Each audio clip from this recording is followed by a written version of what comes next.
In the quiet hum of the server room, a young programmer named Wren often found themselves lost in the intricate dance of logic and syntax, a silent world where only the rhythmic tapping of keys broke the stillness. However, as problems grew more complex, a soft murmur would escape their lips, a curious habit that drew hushed comments from their passing colleagues.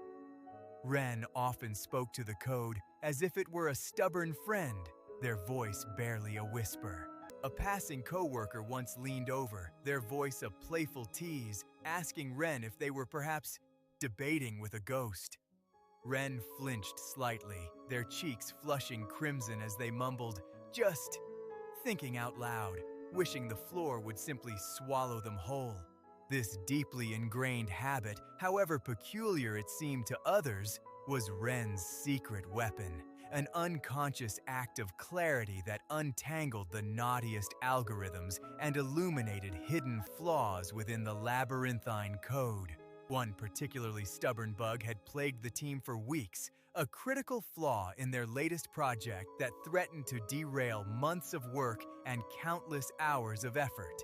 Senior engineers with years of experience under their belts had tried and failed, leaving behind a trail of discarded coffee cups and increasingly frustrated sighs. Yet, the bug remained stubbornly elusive. Wren, observing the escalating panic, knew this was their chance to contribute, even if it meant risking another talking to themselves incident. They waited until late, when the office grew quiet, then began their ritual, a soft dialogue with the unyielding lines of code. Wren leaned closer to the monitor, whispering, "All right, little function, what are you trying to tell me? Why are you holding on to that variable like a secret treasure when it clearly belongs over here?" Their finger traced an imaginary path on the screen. Hours melted away as Wren meticulously articulated each line's purpose, verbalizing every assumption, every potential pitfall, until a sudden, electrifying realization dawned upon them.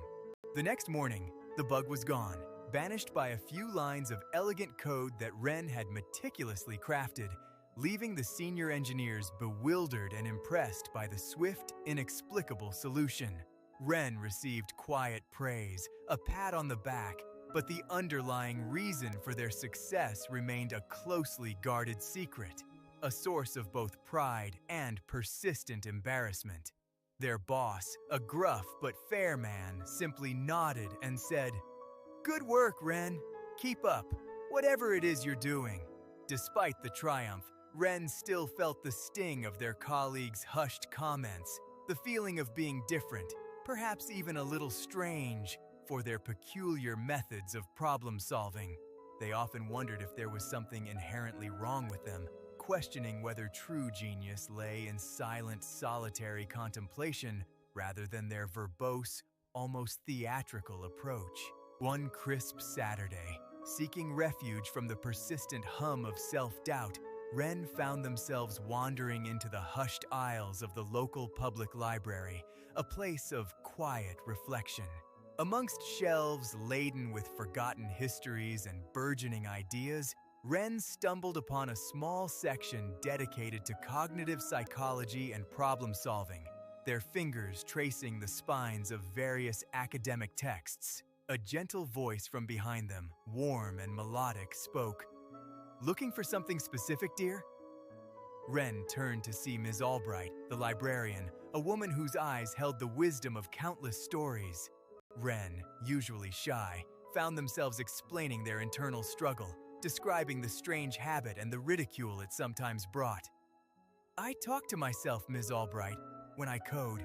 It just helps me think." Ms. Albright's smile widened, a gentle chuckle escaping her lips. "Oh dear, Wren," she said, "you're not talking to yourself at all.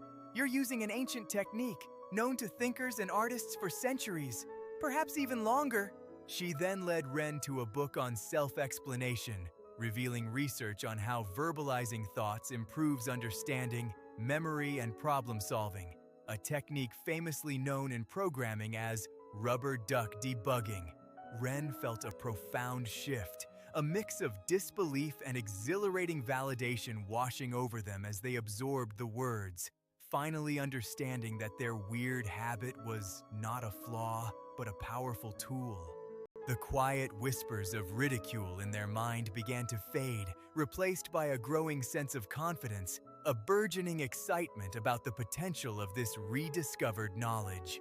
Wren spent weeks delving deeper into the research, reading everything they could find, their passion for coding now intertwined with a newfound understanding of their own cognitive process.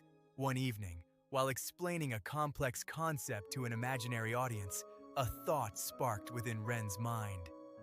What if I could teach others this? What if I could show them it's not weird, it's powerful? The idea, initially a small seed of possibility, began to blossom into a fully formed vision. A course, a workshop, something to legitimize and popularize this overlooked debugging technique.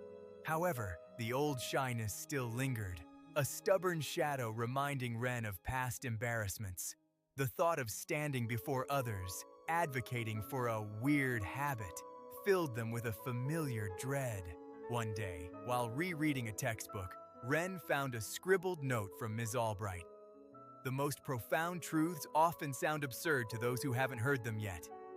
It was the push they needed.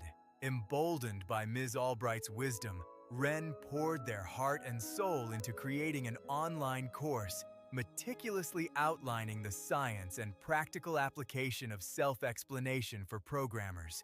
The initial launch was small, just a handful of curious students, mostly fellow introverts drawn to Wren's unassuming yet passionate approach, hoping to find a secret edge in their own coding journeys. During one of the early live sessions, a student, frustrated with a persistent bug, blurted out, "I just feel so silly talking to an inanimate object. It just feels so stupid." Wren, no longer shy, offered a gentle smile. "It's not about the object," they explained. "It's about the act of externalizing your thoughts, of articulating the problem in a way your brain can process differently." They then demonstrated, live, how verbalizing each line of the student's problematic code instantly revealed a hidden logical error that had been overlooked for hours.